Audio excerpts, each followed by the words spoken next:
Tonight we get to talk about one of my favorite things. It's usually not something you drink during happy hour, but that's okay. Because on Thirsty Thursdays, we drink whatever we please. Some people consider this particular beverage something that you should only drink on special occasions. As most of you are aware, that's not my belief. I believe it should be consumed for breakfast, lunch, and dinner. What I'm talking about is champagne. And before we get into this lovely Mother's Day celebration, which is one of the reasons that we're doing champagne, is to celebrate all of the mothers that exist, let's talk about what champagne really is because there's a lot of misconceptions about it. People say, hey, that's champagne. And as some of you know, Champagne is actually a region in France. And within that region, there's a little subregion called Rhône, which is where a lot of the greatest champagnes come from. But there's also many others. Tonight, we're featuring a particular brand of champagne from the house of Nicolas Fouillatet. If you got the kit, you have one of these. It's called the Quarter. And it's not because it's a quarter good as regular champagne.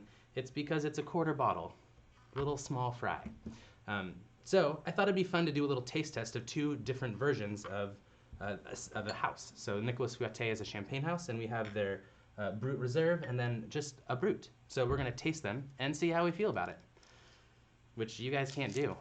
Sorry about your luck.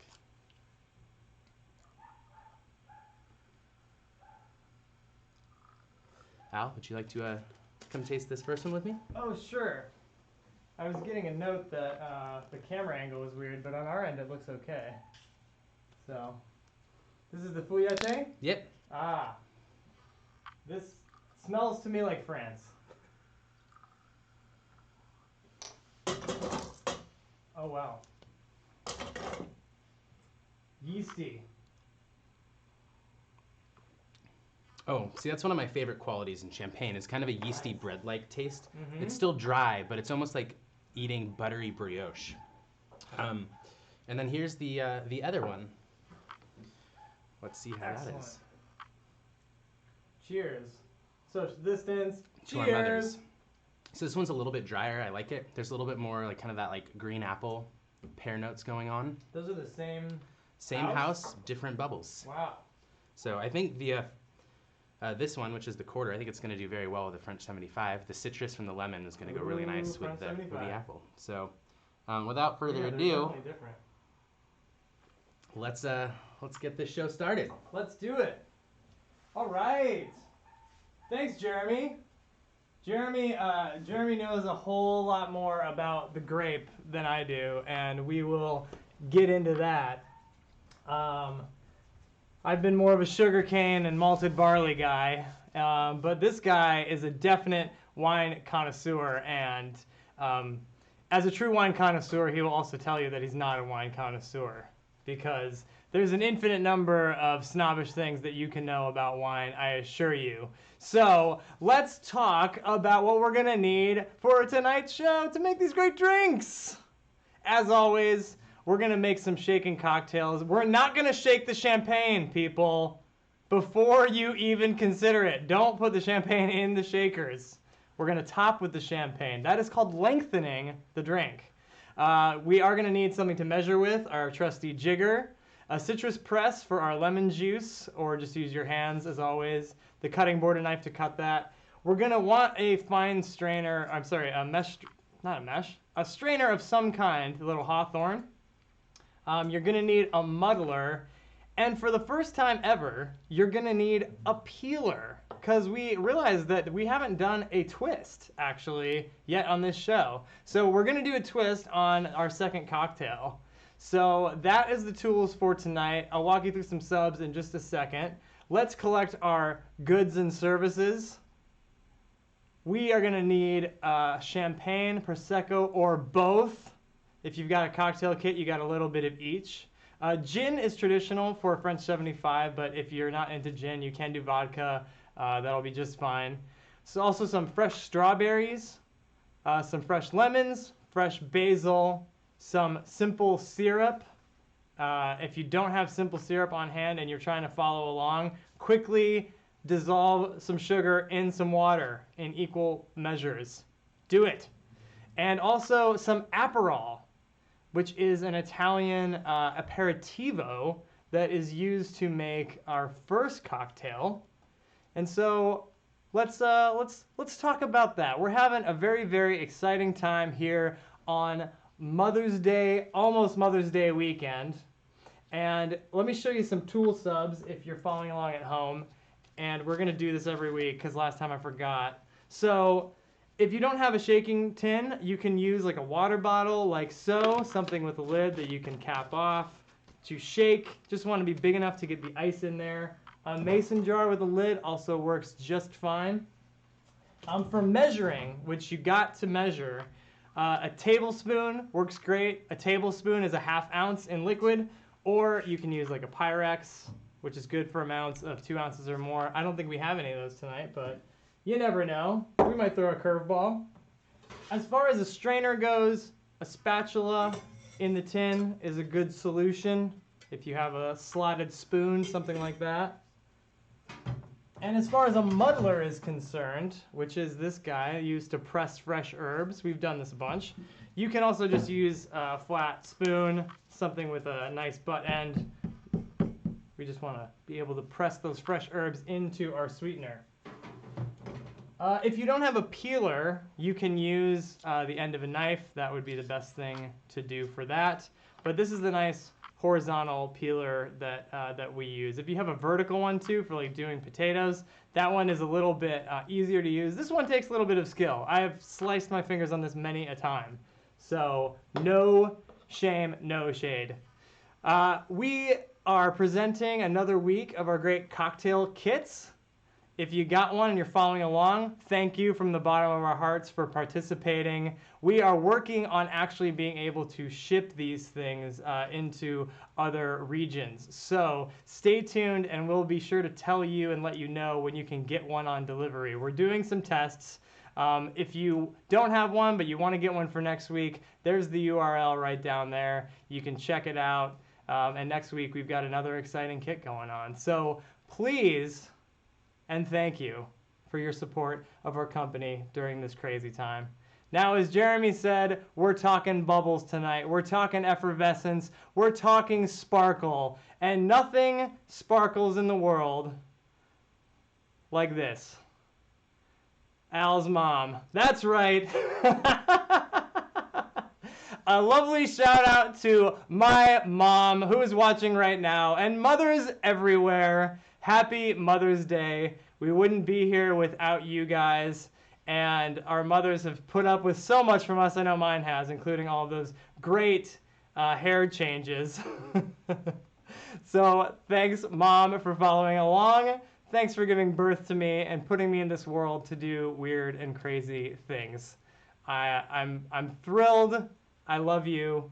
And everybody give your mom a text. Give your mom a big virtual hug, or maybe she's sitting right by you in quarantine and she's probably sick to death of you since you've been together for about 6 weeks now. But gotta treat our mothers right.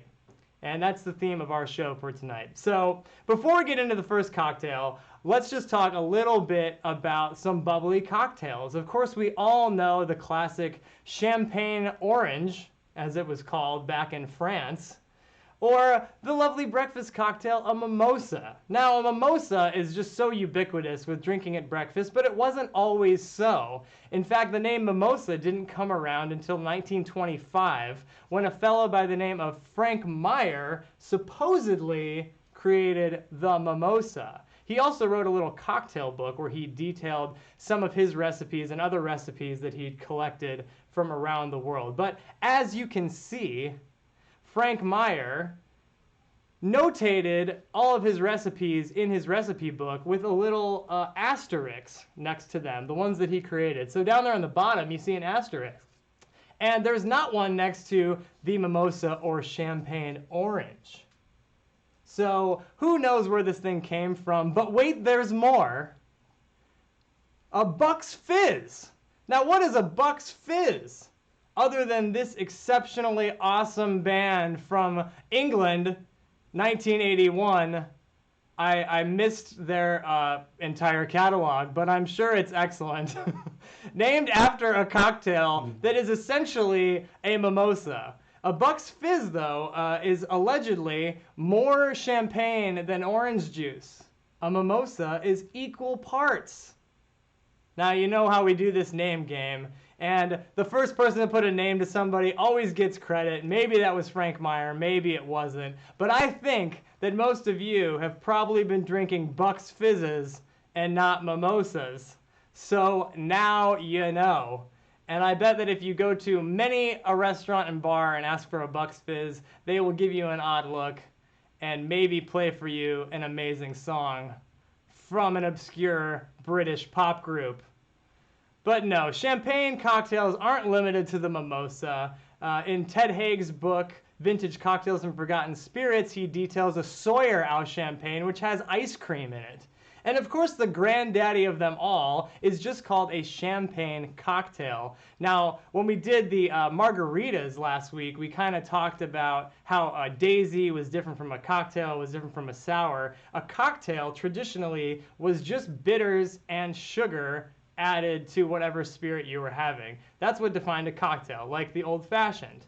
So a champagne cocktail goes back to like 1855. When it was being written about as a breakfast drink.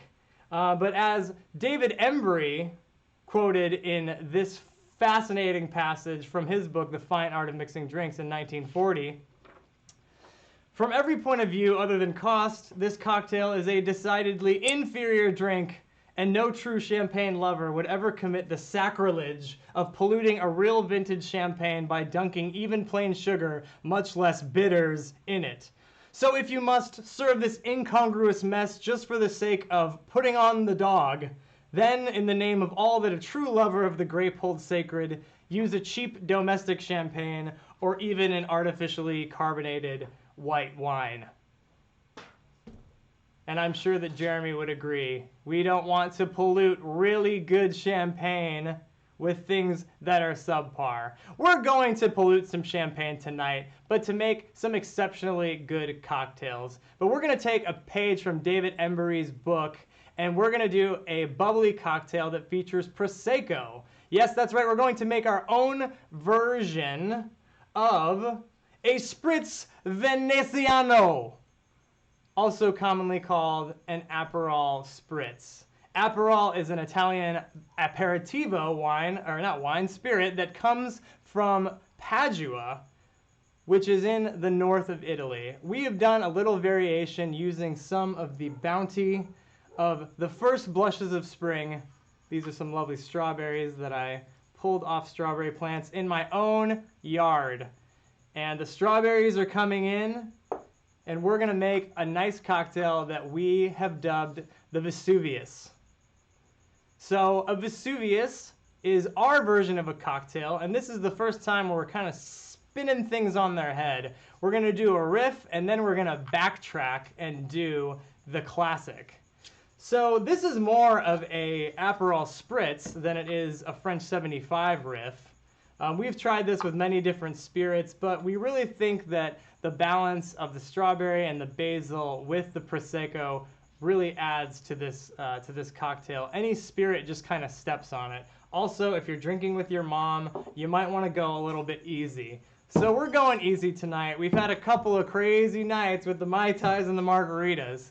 So let's go ahead and build the Vesuvius. If you're following along with the cocktail kit, the strawberry and Aperol have already been combined for you. But in either case, we are going to do the muddle. So let's get ourselves some fresh basil leaves, and we're going to make a double over here. And I am going to muddle the strawberries into the drink.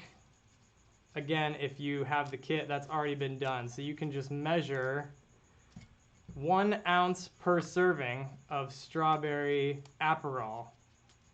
Tearing up these basil leaves, oops, just give a little, oh yeah, nice fragrance. And this is just a great aperitivo. This is going to get you ready for dinner. I like to use the smaller leaves for this process because the smaller leaves tend to have more of that concentrated essential oil.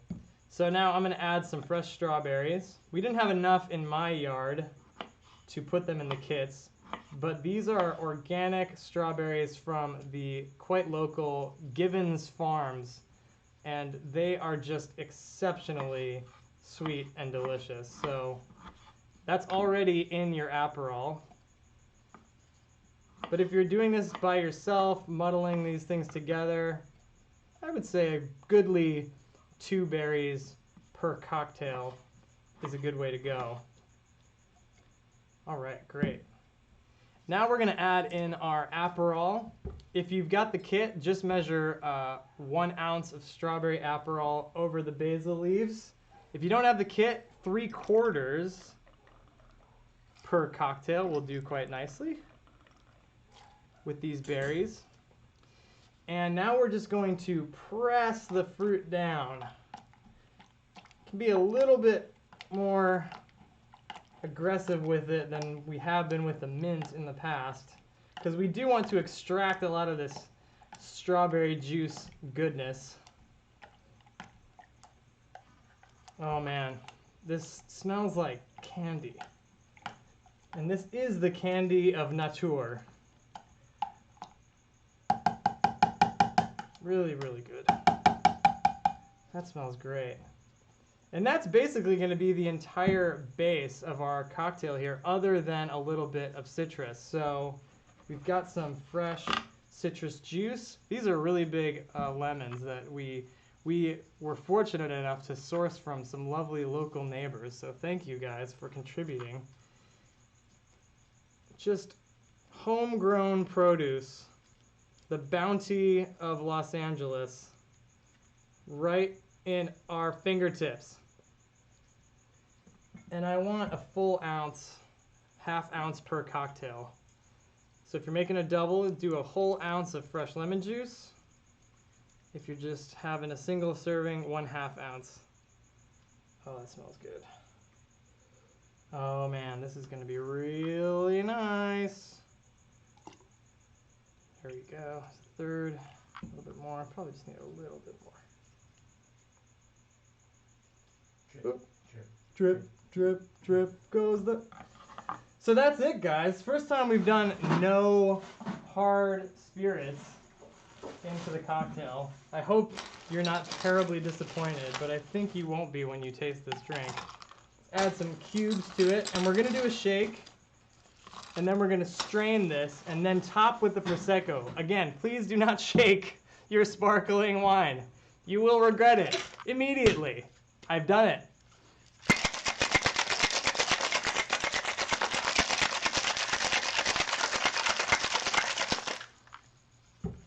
Don't need too long, because the dilution doesn't need to be super heavy. We're not competing with any gin or any hard stuff in this case. Get your straining device or your what have you.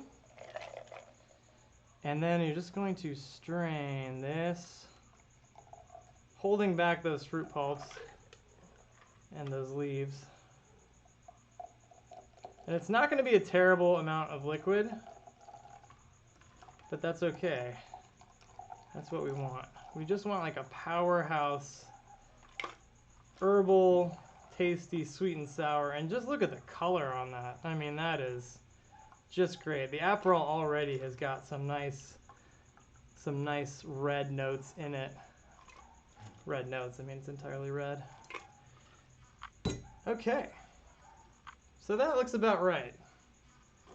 Now we've got our Prosecco. Make sure you open the Prosecco if you're doing the kits. Don't open the champagne. We got to save that. But if you got a little split like this, equal parts of this over 2 cocktails is just about perfect. And it's definitely going to fizz up.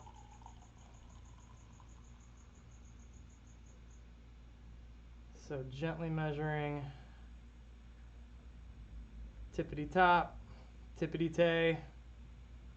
That looks pretty good. Excellent. Doesn't that look fantastic? Now this is just the aperitivo of life. So we're gonna do a little fun garnish on the side.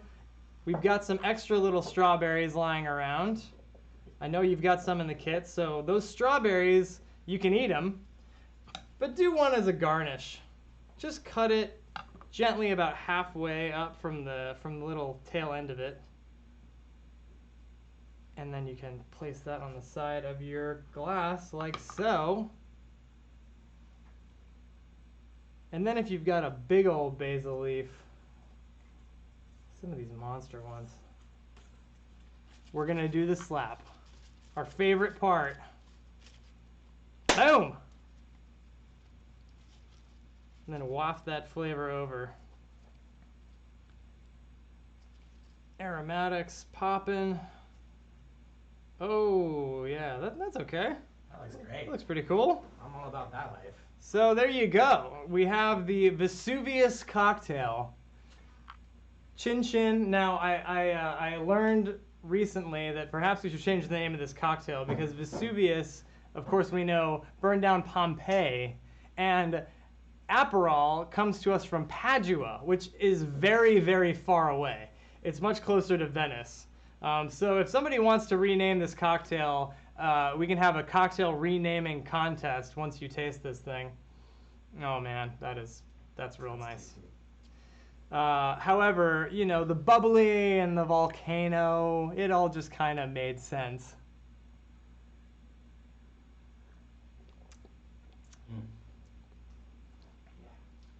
The Aperol is a little bit bitter, so you're gonna get a tiny hint of bitter notes, but then that should kind of yield into that strawberry and herbal basil finish, which is really, really cool. So another example of just a very simple cocktail that that we can just vary slightly by adding fresh ingredients, which is very exciting, and everybody loves that. Of course, the fresh garnishes, they make you look cool, you feel better. Cheers. Any questions, comments on this cocktail before we move along? We do have a very fun show planned for y'all.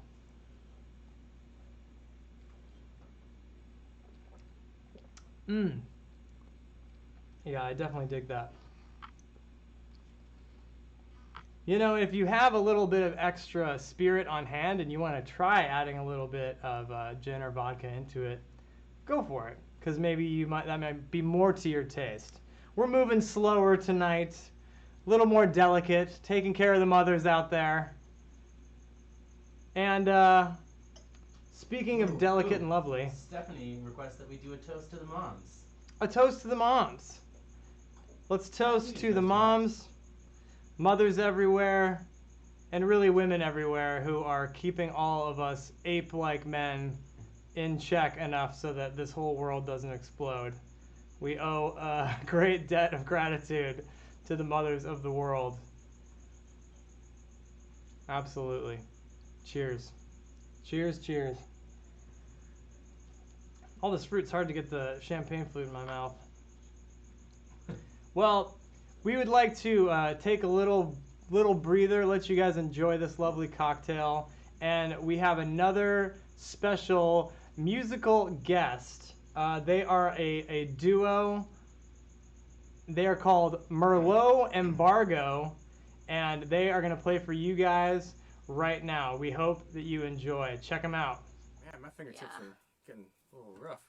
Oh, me too, man. Me too, Nico. I'm struggling over here. No one will ever see me cry. Not till the rivers all run dry. I can't show my colors like you do. Ooh, that's what makes all of this untrue. Oh, love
a fiery ring. Yeah, yeah, yeah, yeah. These are the best days of our lives.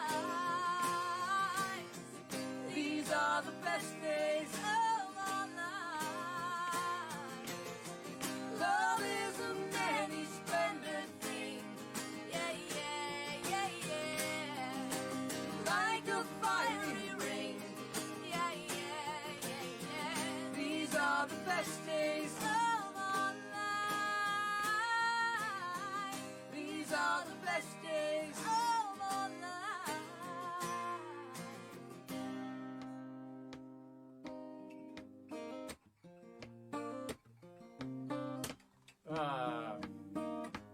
I didn't hear a mistake.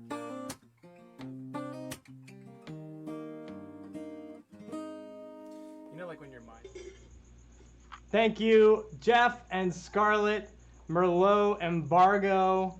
A lovely couple, lovely duo. Thank you guys for participating on tonight's program. Guys, definitely check them out. And oh wait, hold on, I'm sorry. Okay. Yeah, okay, understood. Guys, we are in for a real treat. We have not one, but two musical guests tonight. I don't want to step on Merlot and Bargo's toes. I know that they are a great group, but I am being told now that we have another very special musical presentation, and I better just let them take it away. All right. 12? You couldn't be more than 5. You're so fat they have to jack you up to take off your shoes. Yeah, well, you're so skinny your eyes are in single file. Well, you're so ugly your ears stick out to get away from your face. Well, your mama is Hold so... it, wait a minute. Don't bring anyone mother into this. She ain't here. If it wasn't for your mother, you wouldn't be here. So remember, when you put down one mother, you put down mothers all over the world. Treat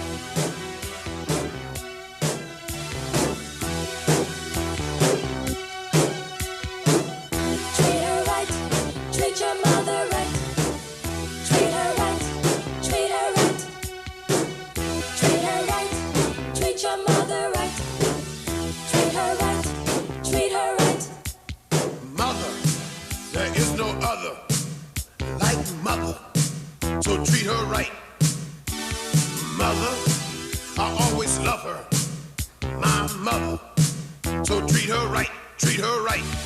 M is for the moan and the miserable groan from the pain that she felt when I was born. O is for the oven with its burning heat, where she stood making sure I had something to eat. T is for the time that she stayed up night and took my temperature when I wasn't feeling right. H is for the hard-earned money she spent to keep clothes on my back and try to pay the rent. E is every wrinkle I put on her face and every worry that I caused when I stayed out late. The last letter R is that she taught me respect, and for the room up in heaven that I know she'll get. Mother, there is no other like mother, so treat her right. Mother, I always love her. My mother, so treat her right, treat her right. Treat her right, treat your mother right. Treat her right, treat her right.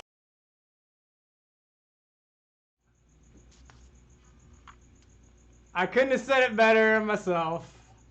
Thanks, Mr. T. I don't know if you guys seen that video, but first time I saw it, I cried and rolled on the ground laughing. So I hope you did too. But hey, you damn right. I mean, treat your mother right, you got to. And speaking of treating your mother right, we all gotta treat our mother a lot better. I'm talking about our mutual mother. I'm talking about Mother Earth, people. Mama Gaia supporting all of us throughout this adventure that we call life. And we just have to start doing a better job at an individual level of treating this planet a whole lot better, and I know you know what I'm talking about. It's easy to get drunk and forget that you are a human being and we are supposed to take care of the garden, okay? And there is a local group that I want to give a big time shout out to right now. They have been helping us take care of our local garden here in Los Angeles. They are called LA Compost. lacompost.org. It's all one word. And they have been doing a fantastic job and service for our city. We take our compost to a local farmer's market in Atwater Village. All of this fresh fruit. We have bins, we package it all up, we take it to them, and they turn it into beautiful compost material, and then they sell the compost that you can buy back from them and give that back to the earth. So if you guys are not composting in your own home, it's so easy to do, and there's plenty of places that you can find to do it around town. So check that out, lacompost.org. Had to give a special shout out to Mark and all the guys at the Atwater Village Farmers Market. They're actually not doing it at the farmers market in light of COVID, but they are collecting very near Frogtown at a local garden. So there's plenty of places that you can go drop off this food waste.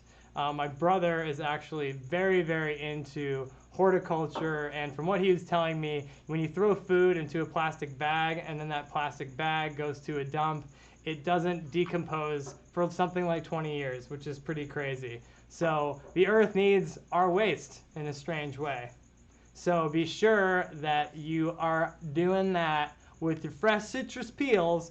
And also, if you have fresh fruits, we will take them off your hands. You don't even have to let them rot on the ground. You can give them to us, we'll put them to great use, and there's great community food sharing and produce sharing services that I'm just learning about. So this is a very, very cool thing about living in a big city. Anyway, enough of that rant. Let's get down to brass tacks. I know we're not nearly as drunk as we have in the last couple weeks, but it's good, you know, a nice little change of pace. Just ease into it, and we're gonna ease into this next drink, which is named after a weapon. This is the French 75.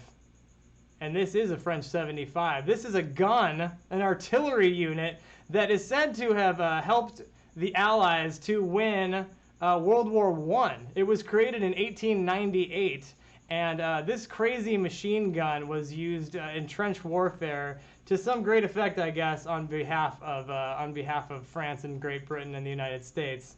Kind of weird to name a cocktail after that, but as you can see, this little cocktail, it packs a heck of a punch. Now, the French 75, like many, many other drinks, is a drink that is very, very simple. So simple that you could really only ascribe the naming of it to a person, but not the actual construction, like a lot of these drinks that we've been talking about. So it was in, where is it? Harry, our buddy Harry McAlone of Harry's New York Bar in Paris, where Hemingway and Fitzgerald and all those folks hung out. That guy was doing some things. He may not have invented this drink, but he was the first person to put the word 75 to it when in 1922 he wrote the ABC of mixing drinks. In 1927, a fella wrote Here's How, and his name was, oh, I didn't write it down. Excuse me. It doesn't matter. It also appeared in the Savoy cocktail book as a French 75. In 1930, but this cocktail obviously is very, very old. It's gin, it's simple, it's lemon juice, and it's champagne. So it really is just a Tom Collins, another old cocktail, but using champagne instead of club soda to do the job of the lengthening.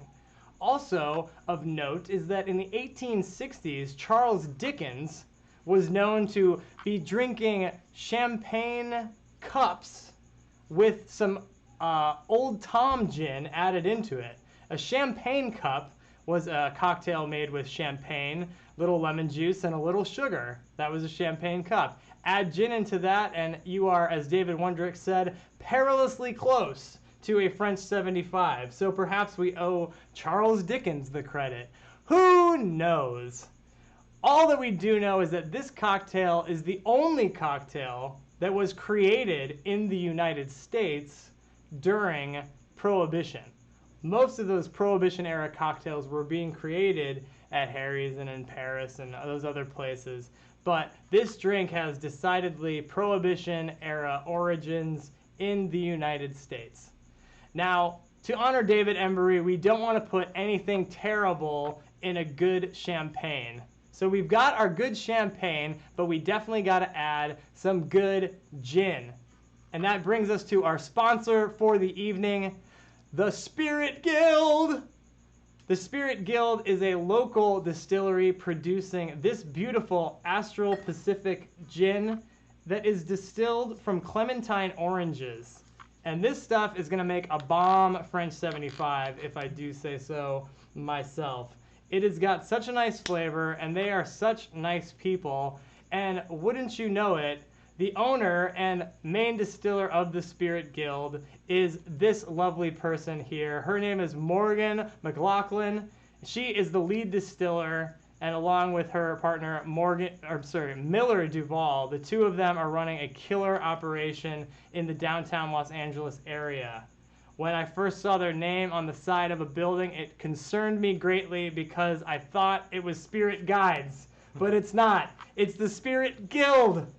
And the Spirit Guild and Spirit Guides are having their first ever collab right here, right now. So thank you, Morgan. Thank you, Miller. You guys are great. We love this gin. And you guys can do tours of their spot when they reopen.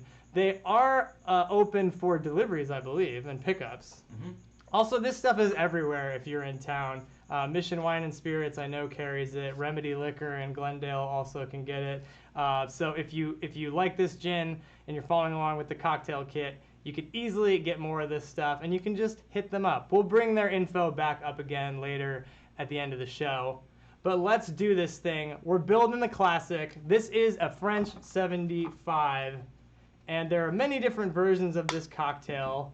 All of them have the same ingredients. We've just kind of adjusted some of the ratios, and this is the ratio that we say works best for this cocktail. It's only going to have 1 ounce of gin, but it's going to have 3 ounces of our beautiful champagne. So let's go ahead and build this drink. We're going to start with the simple syrup and add in the fresh lemon juice and then the gin, and we're going to shake those things together, strain it, and top it with the champagne. Now, before we do any of that, if you're following along with the cocktail kit and you don't have extra lemons on hand, this drink is going to require a lemon twist. Now, we haven't done a twist before, which is surprising because it's like the typical cocktail garnish, where you make a peel of a citrus rind, and then by twisting it over the top of the drink, you burst forth the essential oils of the peel onto the top of the drink.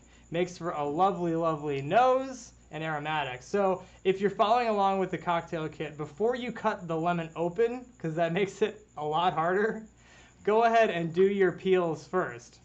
So if you have one of these peelers, you're just going to press it onto the side of the lemon like so, and then just kind of work it forward. And these fruits are so fresh off the tree, they are just bursting with oils. And that is just lemon candy right there. So let's reserve that, put that to the side, and I'll do another one because we are not drinking alone tonight. The idea with the twist is that you're trying to get as little of the white pith off the bottom as possible. It should be super, super, super thin, really, really nice like that. If you're using a knife, I know this is scary, but kind of point the knife towards yourself, and then you can work the lemon away from you like so. Not as effective as that peeler, obviously, but we'll still get the job done. Okay, so now that we have our peels to the side, let's build the cocktail. Some simple syrup, 1/2 ounce per cocktail, or 1 tablespoon.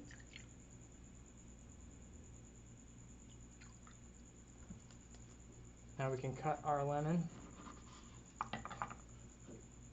And again, I'm using my hands because these are really big. But you can put this in a juice press easily. Be sure you're squeezing into the vessel that doesn't have the simple syrup in it, because you do want to get an accurate measurement. And hey, let's save those peels for our friends at LA Compost. I know a lot of people can't easily compost citrus rinds. They don't easily compost, but LA Compost, they can do it, man. They don't mind taking anything that you got, but you better take the stickers off that fruit if you're not getting this from a tree. They don't like that. No, sir. I think we probably need a little bit more. Well, let's just measure it first. We want an ounce over here because we're doing a double. Yeah, I need a little bit more. Hopefully you guys have enough following along at home. But if you don't, it's okay. If you're a little bit shy, it's not going to be the end of the world. For the purposes of painstaking accuracy, we'll try to adhere to the recipe that we have set forth. Okay, so there we go. We've got our simple, we've got our lemon. Again, we're just building a basic sour, right? This is week one. Week one type stuff. However, the addition of this beautiful, beautiful product is going to really set this thing off. I've got a feeling I'm making a double, so I'm doing 2 ounces. If you only are doing one, measure 1 ounce, which is 2 tablespoons. There we go. Nice. Alrighty. And now that we've got our gin, our lemon, and our simple, we're going to shake that with ice.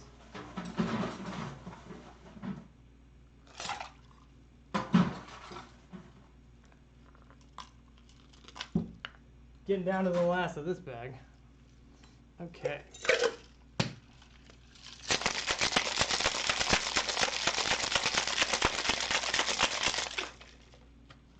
Fresh lemon juice, bone char free natural sugar, Astral Pacific gin.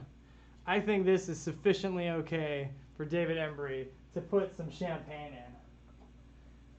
I think we're in okay company. Agreed.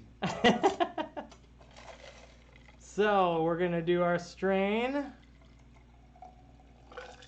Get your strainer, get your spatula. And again, this isn't gonna look like a full cocktail. It'll be a little bit fuller than the last one. If you got a nice flute, it's a good addition. The original recipe of this called for a Collins glass, which is another tall type glass. And we've got our lovely champagne. And one of these split in 2 is just about where we want to be. And of course, feel free to add more if you've got a whole bottle. Nice. What a great, exciting drink. I feel like Gatsby. All right, now that we've got our lemon twists saved and ready to go, the procedure for the twist, feels weird to be doing this with a French 75 for the first time, but we're going to point the pithy part away from us. That's what we want towards the drink. So even though it wants to kind of fold in the opposite direction, you kind of want to peel it back the other way and make a little canoe. And then just massage that between your fingers. Man, these are just so fresh and juicy. If you watch closely, you can just see this just burst of oils. It looks like almost a vapor. And then you can wipe that on the rim of the glass. Generally, bartenders put it on top, giving you the option to drop it in the glass or not, which I will certainly be doing immediately, because I love sucking on the peel. It's got a great appeal to me.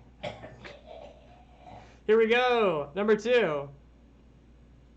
Shout out to my friends Husbands That Cook, who took the photo of the Vesuvius many years ago. That was a cocktail that actually predates Spirit Guides as a company. We repurposed it, of course, but that was a fantastic picture. And during that session, we actually took a picture of me of a shot in slow-mo of the essential oils bursting out of the peel, and you would be very, very surprised at how many, many oils are coming out of there, even when you can't see it. So there we go, y'all. Another classic cocktail in your belts, in your wheelhouse.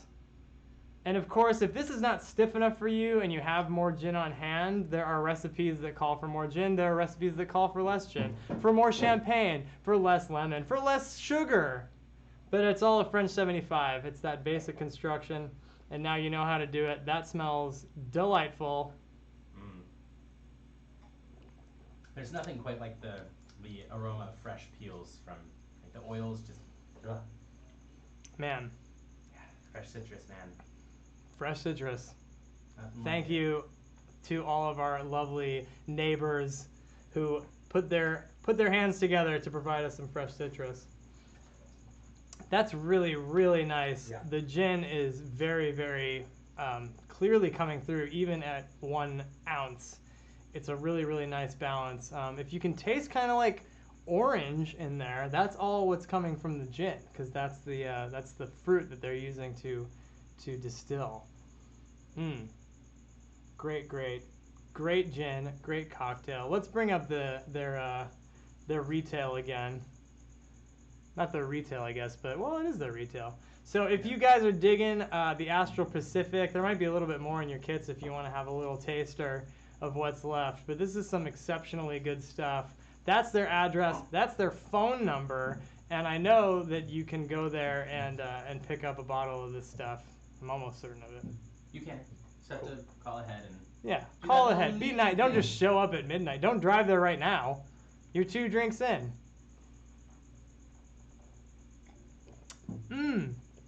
That is a bit of the bubbly.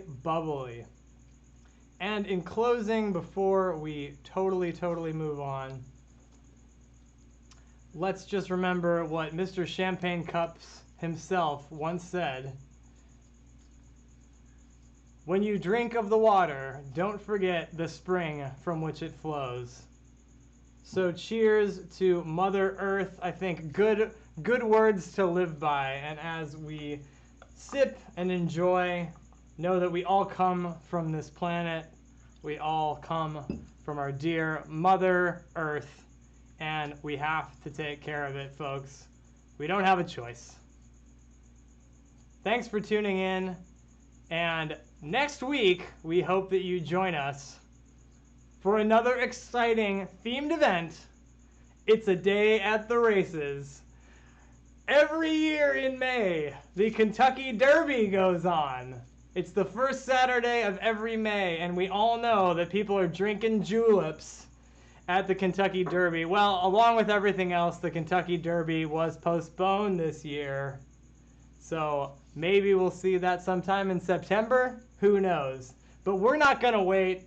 We're getting in there in the month of May, and we're going to show you a few different julep variations, including one of our own tropical creations. Should I tell them? You'll have to stay tuned. You'll have to stay tuned for this most brilliant effort, which I must say I can take absolutely no credit for other than perhaps the name? The name. Is a Jeremy Needleman entire special that you're going to get, which is a mind-blowing Spirit Guides cocktail in addition to a classic julep served not 1 but 2 ways. Think about that. So hope you guys can join us. If you're interested in the cocktail kit, there's the Square site link. Go ahead and hit us up on Instagram if you just want to know what the ingredients are. We're trying to keep our Instagram profile less texty. So if you guys want to follow along and just want to know if you maybe have all the things at home, you probably have most of them, but we're going to really up the game next week with some exceptional spirits. So definitely check that out. And of course, as always, there's our website, spiritguidescocktails.com. Are there any burning questions from the crowd before we send you off into this Mother's Day evening?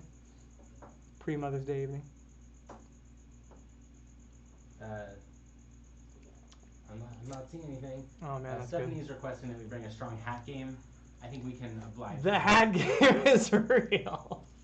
I tested many different tiny paper dolls from the Victorian era on that flyer, and I just couldn't make one work. I went with the horse mouth instead. And you know what they say? Don't look a gift horse in the mouth. That was what I was going for. Also, why the long face? Mom, I love you. Moms everywhere, we love you. We're going to keep the chat open if you guys still want to heckle us, ask for some more questions. But thanks for tuning in. Thanks to Merlot Embargo. Thank you, Mr. T. And thanks, Ben Stanton, for the killer theme song.